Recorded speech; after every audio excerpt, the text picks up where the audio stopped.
developed like her. Oh yes. You could be her mirror image. Did my mother ever visit the park?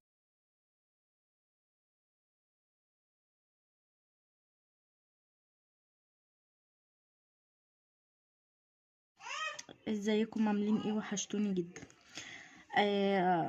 وصفة النهاردة بقى سهلة ولذيذة وحاجة كده ايه على السريع. انا نفسي بصراحة راحت للزلابية، قلت ايه بدل ما انزل اشتريها من بره اقوم انا اعملها. مقاديرنا بقى النهاردة كوبايتين دقيق منخولين،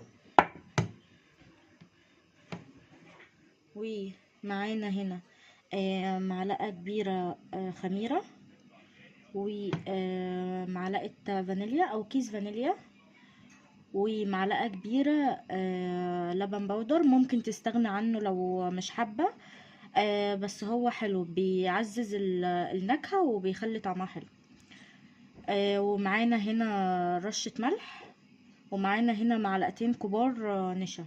النشا بيديها قرمشة حلوة جدا. ومعانا هنا كوباية مية دافية كبيرة، نفس الكوباية دي هي اللي عيرت بيها الدقيق.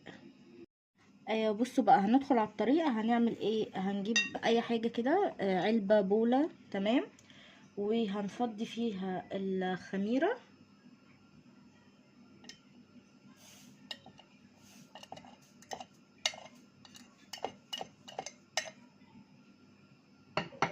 وهنفضي كوباية المية، ونقلبهم كويس وهنحطهم على جنب. هنقلبها بقى كده كويس مع بعض، تمام، وهنسيبها على جنب. لازم نعمل كده علشان نختبر الخميرة ونشوفها شغالة ولا لا، تمام. وهنفضي بقى المكونات الجافة كلها على بعض وهنديها تقليبة كده. فضينا بقى المكونات الجافة كلها على بعض، تمام، وهنديها تقليبة كده،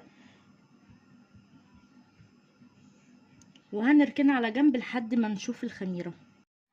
بصوا بقى دلوقتي الخميرة اهي شغالة، تمام. بصوا عملت بابلز، فقاقيع.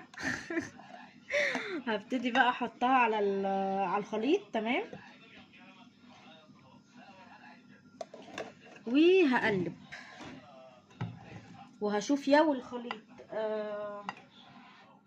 محتاج ميه تاني هزود. انا جايبه جنبي كوبايه ميه صغيره.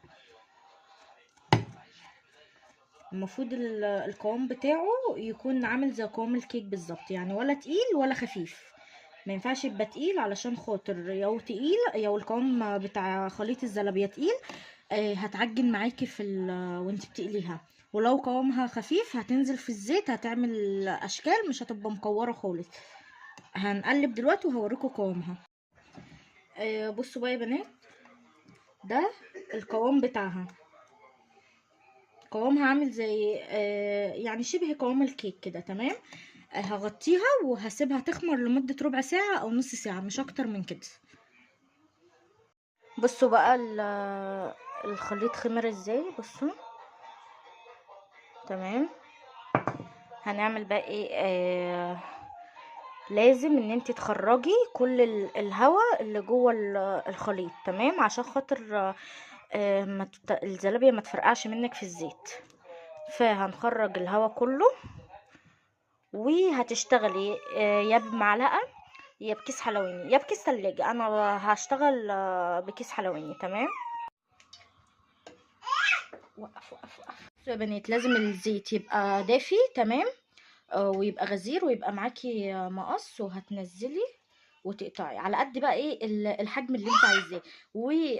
خلي بالك ان انت تحطي كميه معينه، ما تمليش قوي، لان هو هتنفش معاكي في الزيت، تمام.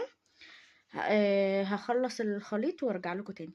طيب بصوا بقى، اول ما تبتدي تاخد كده لون، تمام، زي كده، هنخرجها عشان احنا هنقليها على مرتين. هنخرجها بره في حاجه، تمام، ولا هتحطها في زيت ولا حاجه، لحد ايه ما نخلص بقيه الكميه، وبعد ما تبرد هنرجعها تاني للزيت. طب بصوا بقى يا بنات، احنا هنطلعها كلها كده. معلش ايدي بايظه من العجين. هنطلعها كلها كده تمام، نص آلية. ولما تبرد هننزلها بقى في زيت سخن لحد ايه ما تتحمر. بصوا بقى دلوقتي انا ابتديت ارجع الزيت اهو سخن. تمام. بس ما تطلعوهاش لونها ذهبي فاتح، طلعوها ايه ذهبي غامق شويه علشان ما تطرش معاكم، تبقى مقرمشه. تمام. بصوا بقى يا بنات، انا عملت دي كده الكاس ده بالعسل. تمام. والكاس ده هحط عليه سكر بودر، وده هحط عليه شوكولاته اهي. علشان يعني عملت بثلاث اطعمه علشان خاطر اللي ما بيحبش ده يحب ده يحب ده، فهوريكم الشكل النهائي اهو. بصوا بقى يا بنات اهو. تمام. بس انا هغرقها شوكولاته شويه. بصوا بقى يا بنات، ودي هعملها اهي بالسكر البودر. تمام.